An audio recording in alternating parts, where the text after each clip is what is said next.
Hey guys, Andrew Esquivel here, back with another review, and today I'm going to be reviewing, well, not the name brand, but the generic version of the Kordon breather bags.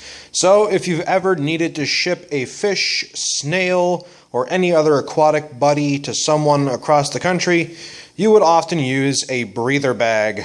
So, what these allow is for the intake of oxygen and the expulsion of CO2. Which means that even with no little air bubble on top, the fish will always have a supply of oxygen. So, these bags have been sitting in here as kind of a test for well over, I want to say, 2 to 3 weeks now. And as you can see, the box is completely dry. If I fiddle with it here,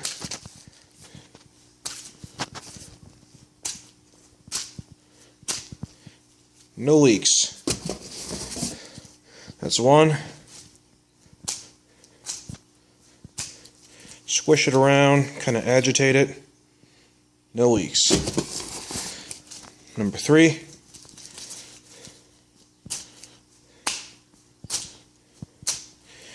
No leaks. And number 4, just so we can establish a pattern.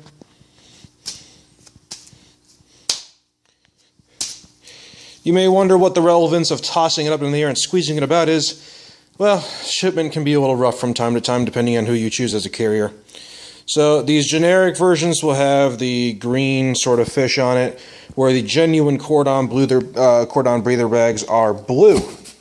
Now, let me give you a little bit of a background on my experience with these things. These are much less expensive than the name brand stuff, and honestly, I think they probably work just as well. I've never used the name brand version, but I've had great success with these. See, I tried it first off with 5, I want to say they were Molly fry, about adolescents actually, for 72 hours inside of this bag. They all survived. Room temperature, and I put an ammonia reducing pad in there just to make sure, the ammonia didn't kill them. All survived 72 plus hours inside of the bag. It's actually closer to 80 hours by the time I actually took them out of the bag and the box and everything, just to make sure they were okay. They did great. I use these all the time when I ship snails. I've shipped, well, tons of different types of snails. Malaysian trumpets, bladders, ram's horns, black devil spikes, rabbit snails, mystery snails. They've all done very well inside of these breather bags. I've also shipped shrimp. I did have one issue with the shrimp, and that was actually the fault of the postal by the USPS. They actually cut me a check because it was genuinely the post office's fault. But some of the shrimp that I sent still made it. 7 out of the 10 shrimp made it alive, even though the bag got punctured. And like I said, that was the fault of the post office, and they gave me my money back for it. Thank goodness for the insurance. But moving on. So, these are the largest version of the Kordon breather bag, or the generic version of it. The genuine stuff, you can get bigger bags. So, this is about as much water as you're going to be able to fit into one bag, and this is the biggest size I could find. Tying it up, you twist it really nice, and then you put it in a knot. You're going to need a little assistance from a tool here and there to push everything in through, because it's going to be stiff once you twist it up and whatnot. But once you get into a knot, it should be good to go. So I can toss these around all damn day, and it's not going to do nothing. As far as the thickness, they're not as thick as the Kordon brand. I think they're actually 1.5 to 2 mils thick, whereas the Kordon is, I believe, a bit 3 or over.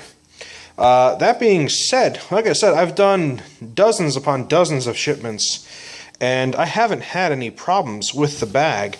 So long as you package everything properly, these things work fantastic. I've had a very good success rate with them. So if you're wondering if these things actually work, seriously, they do. And they're much less expensive. For about $20, I got 100 bags. So that's a pretty good deal. So, if you need to ship something, try and avoid using regular bags with air. and the top, it takes up more space, takes up a little more weight. I have to use a bigger box. Not necessary. You can use a smaller box with a breather bag, about the same price per bag, and they work. So, just wanted to give you guys my, my opinion on the bags. I hope it helps. And for the sake of all our little buddies out there that get relocated to their new homes, I wish you good luck. Always hate to see a little buddy get hurt in the mail.